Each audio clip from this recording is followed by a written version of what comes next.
Bulletin में आपका इस्तकबाल। मैं हूं मुनीर हुसैन हुर्रा। अगर हम जम्मू कश्मीर में स्पोर्ट्स की बात करते हैं, यहाँ हमारे नौजवान किसी से कम नहीं है और उन्होंने हमेशा मुल्क के अंदर लोहा मनवाया है और मुल्क का नाम रोशन किया है, जम्मू कश्मीर का नाम रोशन किया है। और स्पोर्ट्स के हर फील्ड में कहीं ना कहीं हमारे नौजवान जो है सामने आ रहे हैं।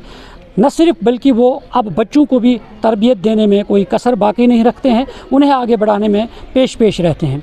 हमारे साथ मौजूद है सईद आशिक हुसैन साहब। उन्होंने कोकीवन कोरिया में उन्होंने 2001 में जो ब्लैक बेल्ट है वो हासिल किया है। और हमारे साथ मौजूद है आशिक हुसैन ही मज़ीद। उन्होंने आज तक जो है करीबन नेशनल जो मेडल्स है वो उन्होंने गोल्ड प्लस बाकी सिल्वर ब्रोंज़ उन्होंने करीबन 19 मेडल्स जो है वो हासिल किए हैं। और सबसे बड़ी बात ये है कि जब हम स्पोर्ट्स की बात करते हैं और इसमें सबकी निगाहें जो है रोज़गार पर होती है, नौकरी पर होती है, वो भी सरकारी नौकरी।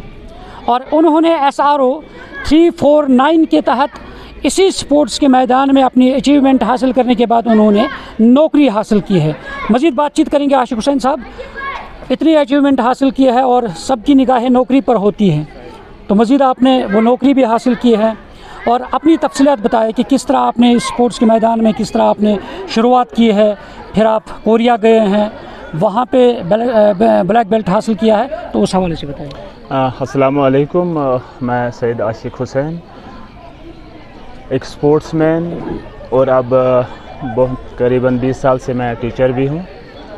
स्पोर्ट्स का मैं तब की बात करूँगा जब डिस्ट्रिक्ट बडगाम में ख़ासकर स्पोर्ट्स का तो रुझान बहुत कम था और मार्शल आर्ट्स का नाम ही नहीं था। पहले मैंने यूथ सर्विस से खेला हुआ हूँ मैं, लाइक वॉलीबॉल, कबड्डी, खो खो, जितने भी यूथ सर्विस में तब गेम्स हुआ करते थे मैंने सभी खेली है। स्टेट लेवल में मैं जा चुका था, लेकिन जब नेशनल की सिलेक्शन होती थी मुझे पता ही नहीं चलता था। 2-3 बार ऐसा हुआ।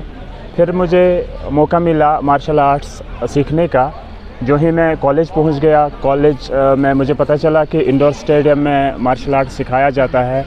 हम तो ये सोच के गए थे कि कुछ जोडो कराटे होगा, जैसे हमने बचपन में सुना था कुछ जोडो कराटे होता है, लेकिन वहाँ पे हमें पता चला कि नहीं, जोडो अलग गेम है, ताइक्वांडो अलग गेम है, कराटे अलग गेम है, वुशु अलग गेम है। तो हमारा इंटरेस्ट जो है वो डेवलप हो गया ताइक्वांडो और वुशु में। स्टार्ट किया 1995 में। तो उसके बाद हमने प्रैक्टिस की। मेरे मरहूम कोच फ़ारूक अहमद मीर साहब थे वहाँ पे, उन्होंने मुझे बिल्कुल उंगली पकड़ के चलना सिखाया है मार्शल आर्ट्स में। उन्होंने ही मुझे एक प्लेयर से कोच, फिर रेफरी और फिर ऑर्गेनाइज़र ऑफ द टूर्नामेंट बनाया है। मैं उनका बड़ा ही मरहून मिन्नत हूँ।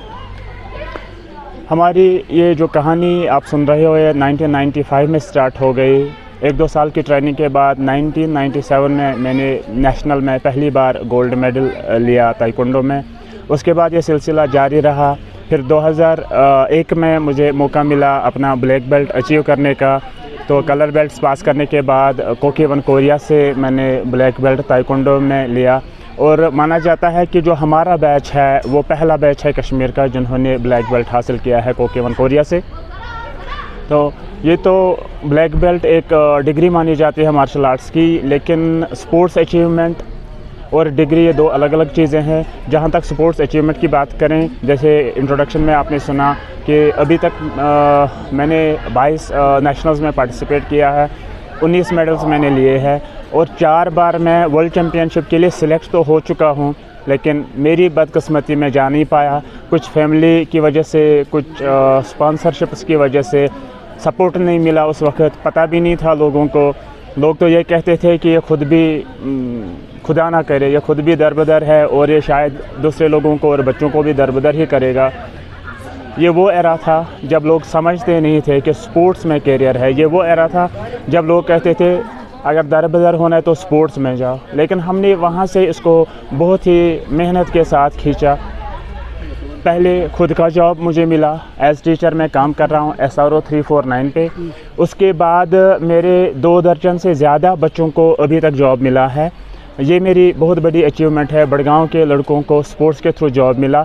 और उसके बाद बहुत सारे बच्चे हमारे स्कॉलरशिप्स उन्होंने हासिल की है और प्रोफेशनल कॉलेजेस में उनका एडमिशन भी हुआ है बडगांव में, और वो because of this taekwondo and wushu.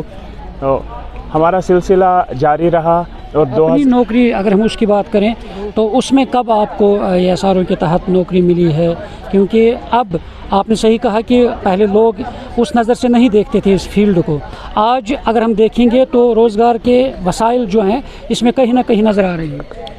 असल में ये SRO पहले ही बना था, लेकिन ताइक्वांडो वुशु इसमें आया नहीं था, थोड़ा लेट आ गया।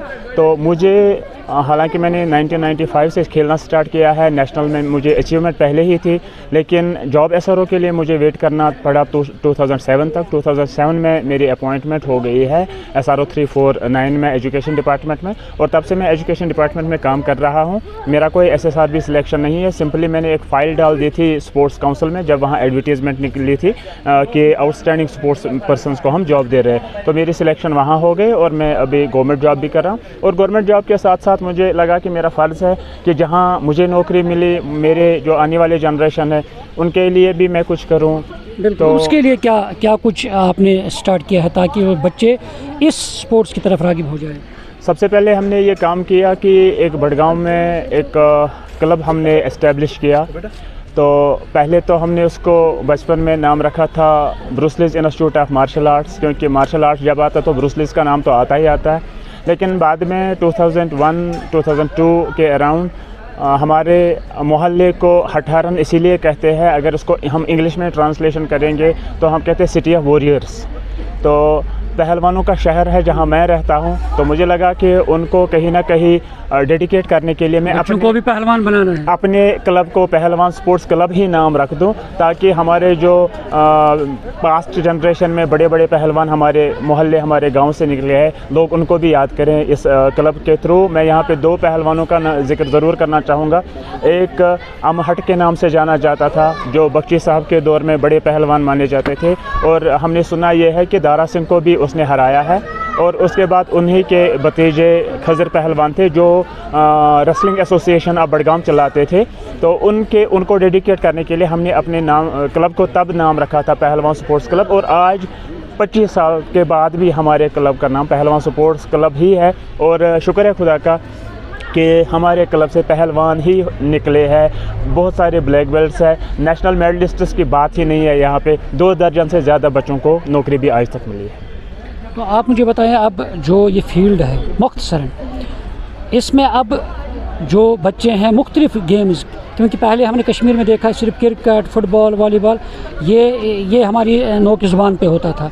तो अब जब ये नई नई स्पोर्ट्स की एक्टिविटीज़ आ रही हैं, तो इसमें कितना अब नौजवानों को आगे बढ़ने का प्लेटफॉर्म है, रोज़गार के वसाइल है, आगे बढ़ने के लिए, कैरियर बनाने के लिए वसाइल है? मुनीर साहब, आपने बिल्कुल सही कहा। मैं भी जब बचपन में खेलता था तो 1 या 2 गेम्स ही हमारे नज़र में आती थी। गांव में तो या तो क्रिकेट था या वॉलीबॉल था। लेकिन जब मैं बड़ा हो गया, फिर मैं स्टेडियम चला गया, वहाँ पे मैंने देखा कि नहीं, स्पोर्ट्स का मतलब क्रिकेट और वॉलीबॉल ही नहीं है, या स्पोर्ट्स का मतलब फ़ुटबॉल और क्रिकेट ही नहीं है। स्पोर्ट्स तो बहुत वास्ट है और इंडिविजुअल इवेंट्स में ज़्यादा हमें चांसेस है रिज़ल्ट आने के। तो मैंने खुद मार्शल आर्ट्स ज्वाइन किया। 2 साल के बाद मैंने अपना क्लब एस्टेब्लिश किया, और मेरे कोच मरहूम कोच फारूक साहब की कोशिशों की वजह से हमने एक डिस्ट्रिक्ट एसोसिएशन ताइक्वांडो की डेवलप की, एस्टेब्लिश की, और वुशु की भी साथ साथ भी। तो पहला जो हमने बड़गांव में डिस्ट्रिक्ट चैम्पियनशिप किया वो 1997 में किया है, और आज करीबन हमारी एसोसिएशन को 28 साल हो गए हैं। और 28 सालों में जब मैं पहली बार चला था, तो जैसे कि एक मशहूर शेर है, अकेले चले थे जानिबे मंजिल, लोग आते गए, कारवां बढ़ता गया। जहां मैं 1995 में एक दूसरे साथी के साथ चला था, सईद उवैस कौसर, जिसको मैं अपने साथ को फाउंडर भी मानता हूं। अभी दुबई में सेटल है, लेकिन मार्शल आर्ट्स के लिए 1 महीने की लीव रख के आते हैं। तो अभी फाउस कप जो कंप्लीट हो गया, वो उसके चेयरमैन ऑर्गेनाइजिंग कमेटी भी थे। तो हम 2 लोग चले थे, और आज 30 साल के बाद बड़गांव को पूरे इंडिया का मार्शल आर्ट्स हब माना जाता है। और मार्शल आर्ट्स की जितनी भी गेम्स है उनकी एसोसिएशंस डेवलप हो गई, उनके एथलीट्स है यहाँ पे। और नेशनल में आप देखिए बड़गांव के लड़के जीत के आते हैं, चाहे खेलो इंडिया नेशनल होगा, ओपन नेशनल होगा, या ऑफिशियल नेशनल होगा। तो बड़गांव का झंडा मार्शल आर्ट्स का हमेशा ऊँचा ही रहता है। बिल्कुल नाज़रीन, ये थे हमारे साथ सईद आशिक हुसैन, जिनका साफ तौर पर कहना है स्पोर्ट्स का कोई भी फील्ड हो, इसमें रोशन मुस्तकबल है और कैरियर सवाल संवारने का बेहतरीन प्लेटफॉर्म है। और उन्होंने कहा कि बच्चों को आगे आना चाहिए। अगर हम मार्शल आर्ट की बात करें, और इसमें भी हमारे बच्चे जो है किसी से कम नहीं हैं, अपना लोहा बराबर मनवा रहे हैं और अपने मुल्क का नाम रोशन कर रहे हैं। न्यूज़ 18 जम्मू कश्मीर के लिए मैं मागाम से मुनीर हुसैन हुर्रा।